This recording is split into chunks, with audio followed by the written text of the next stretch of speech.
Hello again, it's Giles here, otherwise known as My Man in Champagne, and I wanted to talk to you today about the size of the harvest.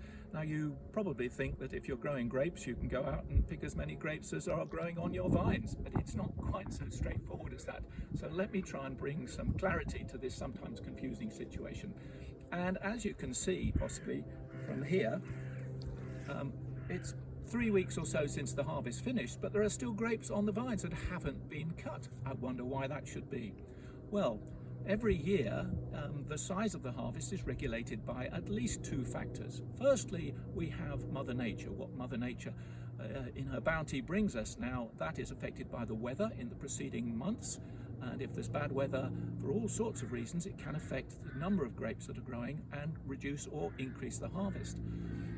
So that's one factor, but the other factor is that the governing body in Champagne, which represents the interests of everybody involved, that's large brands, small brands, people who sell champagne and people who just grow grapes, this governing body represents all their interests and decides on the ideal size of the harvest in order to bring some sort of equilibrium between supply and demand.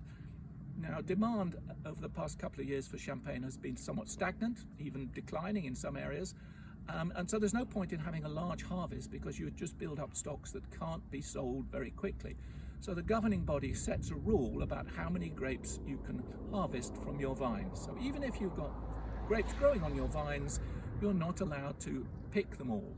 Or to be more precise, you can pick them, but you can't turn them into champagne straight away. You have to press the juice and put it into reserve tanks to be used as and when necessary in future years. And in some extreme examples, you get, as we've just shown you, some grapes that are simply over and above the allowance, so they have to be left on the vines. So there we are. It's not quite as straightforward as you can imagine when it comes to determining the size of the harvest, but there again, nothing in Champagne is quite that simple. Stay with me and I'll bring you lots more videos and tell you lots more about this fascinating subject. And if you're interested in creating your own private champagne brand, then do contact me, giles@mymaninchampagne.com. You'll see that email address below and in the bottom of the video.